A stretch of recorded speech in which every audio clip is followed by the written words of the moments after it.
ಏನು ಕರ್ನಾಟಕ ರಾಜ್ಯ ರಾಜಕಾರಣದಲ್ಲಿ ಬಣಬಡಿದಾಟ ಜಾಸ್ತಿ ಆಗ್ತಾ ಇದೆ.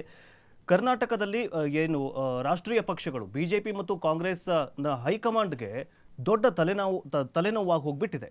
ಏನಾಗ್ತಾ ಇದೆ ಅಂತಂದರೆ ಬಿಜೆಪಿ ರಾಜ್ಯಾಧ್ಯಕ್ಷರ ಬದಲಾವಣೆ ಕುರಿತು ಏನೋ ಚರ್ಚೆಗಳು ನಡೀತಾ ಇತ್ತು. ಏನಂತಂದರೆ ಈಗೇನು ಯತ್ನಾಳ್ ಬಣ ಆಗಿದೆಯಲ್ಲ, ಬಣ ಬಡಿದಾಟ, ನಾವೇ ವಿಜಯೇಂದ್ರ ಅವರನ್ನು ಕೆಳಗೆ ಇಳಿಸ್ತೀವಿ ಅಂತ ಏನು ಹೇಳ್ತಾ ಇದ್ರಲ್ಲ. ಆದರೆ ಬಿ ಜೆ ಪಿ ಹೈಕಮಾಂಡ್ ಏನಂತಂದರೆ ರಾಜ್ಯಾಧ್ಯಕ್ಷರನ್ನು ಬದಲಾವಣೆಯ ಮಾಡೋದನ್ನು ಒಂದು ಸ್ವಲ್ಪ ಹೋಲ್ಡಲ್ಲಿ ಇಟ್ಟಿದ್ದಾರೆ ಅಂತ ಹೇಳಲಾಗ್ತಾ ಇದೆ. ಏನಂತಂದರೆ ಬಿ ಜೆ ಪಿ ರಾಜ್ಯಾಧ್ಯಕ್ಷ ಹುದ್ದೆಗೆ ಚುನಾವಣೆ ಆಗೋದು ಡೌಟ್ ಅಂತ ಹೇಳಲಾಗ್ತಾ ಇದೆ. ಚುನಾವಣೆ ನಡೆದ್ರೆ ಭಿನ್ನಮತ ಹೆಚ್ಚುವ ಸಂಭವ ಇರೋದ್ರಿಂದಾಗಿ ವಿಜಯೇಂದ್ರ ಅವರನ್ನೇ ಕಂಟಿನ್ಯೂ ಮಾಡುವ ಸಾಧ್ಯತೆ ಇದೆ. ಕಂಟಿನ್ಯೂ ಮಾಡೋದಕ್ಕೆ ಬಿಜೆಪಿ ಹೈಕಮಾಂಡ್ ಏನಂದ್ರೆ ಪ್ಲಾನ್ ಮಾಡಿಕೊಂಡಿದೆ ಅಂತ ಹೇಳಲಾಗ್ತಾ ಇದೆ. ಏನಂತಂದ್ರೆ ಪಕ್ಷದ ರಾಜ್ಯಾಧ್ಯಕ್ಷ ನೇಮಕಕ್ಕೆ ಸಂಬಂಧಿಸಿದಂತೆ ಬಿಜೆಪಿಯಲ್ಲಿ ಆಂತರಿಕ ತಿಕ್ಕಾಟ, ಹಗ್ಗಜಗ್ಗಾಟ ಜೋರಾಗಿರೋ ಬೆನ್ನಲ್ಲೇ ರಾಜ್ಯಾಧ್ಯಕ್ಷ ಸ್ಥಾನಕ್ಕೆ ಚುನಾವಣೆ ನಡೆಯುವ ಕುರಿತೆ ಇದೀಗ ಅನುಮಾನ ವ್ಯಕ್ತವಾಗ್ತಾ ಇದೆ. ಏನಂತಂದ್ರೆ ಯತ್ನಾಳ್ ಅವರು ನಿನ್ನೆ ಒಂದು ಸಭೆ ಮಾಡಿದಂತಹ ಸಂದರ್ಭದಲ್ಲಿ ನಾವು ರಾಜ್ಯಾಧ್ಯಕ್ಷರನ್ನು BY ವಿಜಯೇಂದ್ರ ಅವರನ್ನು ಇಳಿಸ್ತೀವಿ, ಅದೇ ನಮ್ಮ ಅಜೆಂಡಾ ಅಂತ ಹೇಳಿದರು. ಆದರೆ ಹೈಕಮಾಂಡ್ ಏನು ಮಾಡಿದೆ ಅಂತಂದರೆ ನಾವು ಏನು ಚುನಾವಣೆ ಮಾಡ್ತೀವಲ್ಲ, ಏನು ರಾಜ್ಯಾಧ್ಯಕ್ಷರ ಚುನಾವಣೆ ಇದೆಯಲ್ಲ, ಆ ಚುನಾವಣೆಯನ್ನೇ ಮಾಡೋದು ಸ್ವಲ್ಪ ಹೋಲ್ಡಲ್ಲಿಡೋಣ, ಇವರನ್ನೇ ಕಂಟಿನ್ಯೂ ಮಾಡೋಣ ಅಂತ ಹೇಳ್ತಾ ಇದ್ದಾರೆ.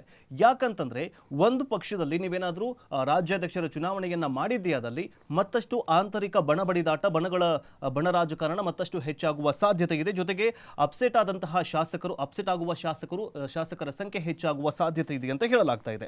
ಹಾಗಾದರೆ ಇದರ ಬಗ್ಗೆ ಹೈಲೈಟ್ಸ್ ಏನು ಅಂತ ನೋಡ್ತಾ ಹೋಗೋದಾದರೆ, ಬಿಜೆಪಿ ರಾಜ್ಯಾಧ್ಯಕ್ಷರ ಹುದ್ದೆಗೆ ಚುನಾವಣೆ ನಡೆಸಬೇಕು ಅನ್ನುವಂತಹ ಬೇಡಿಕೆ ಏನೋಗಿದೆ.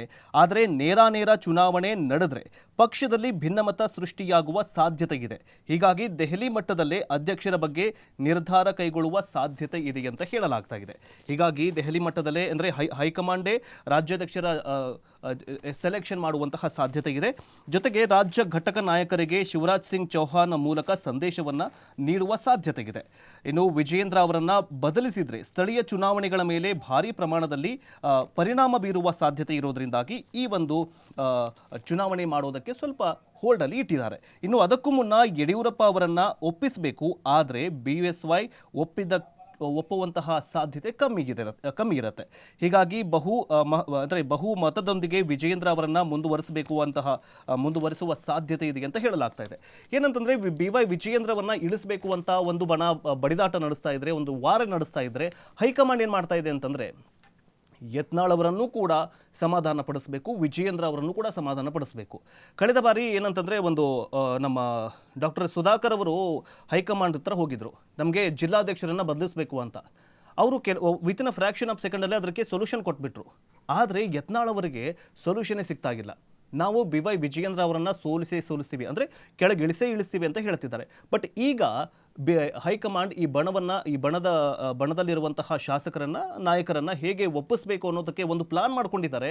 ಅದೇನಂತಂದರೆ ಮಾಡಿಕೊಂಡಿರಬಹುದು ಅಂತ ಹೇಳ್ತೀನಿ. ಯಾಕಂತಂದರೆ ಹೈಕಮಾಂಡ್ ಏನು ಮಾಡುತ್ತಂತಂದರೆ ಏನು BJPಯಲ್ಲಿರುವಂತಹ ಯತ್ನಾಳ್ ಬಣದಲ್ಲಿರುವಂತಹ ನಾಯಕರಿಗೆ ಒಂದು ಒಳ್ಳೆಯ ಹುದ್ದೆಯನ್ನು ಕೊಡಬಹುದು. ಅಂದರೆ ರಾಷ್ಟ್ರೀಯ ಕಾರ್ಯಕಾರಿಣಿ ಅಧ್ಯಕ್ಷ ಅಥವಾ ಏನಂದರೆ ದೊಡ್ಡ ಮಟ್ಟದಲ್ಲಿರುವಂತಹ ಹುದ್ದೆಗಳನ್ನು ಕೊಡುವಂತಹ ಸಾಧ್ಯತೆ ಇದೆ. ಈ ಒಂದು ಕೊಟ್ಟ ನಂತರ ಏನಾಗತ್ತಂತಂದರೆ ಪ್ರಮುಖರು ನಾಯಕರಿದಲ್ಲ, ಬಣಬಡಿದಾಟದ ನಾಯಕರಿದಾರಲ್ಲ, ಅವರು ತನ್ನಗಾಗುವ ಸಾಧ್ಯತೆ ಇದೆ. ಸೊ ಎಲ್ಲೋ ಒಂದು ಕಡೆ ಯತ್ನಾಳ್ ಅವರನ್ನು ಸಮಾಧಾನ ಪಡಿಸುವಲ್ಲಿ ಹೈಕಮಾಂಡ್ ವಿಫಲವಾಗ್ತಾ ಇದೆಯಾ ಅನ್ನುವಂತಹ ಪ್ರಶ್ನೆ ಮೂಡ್ತಾ ಇದೆ.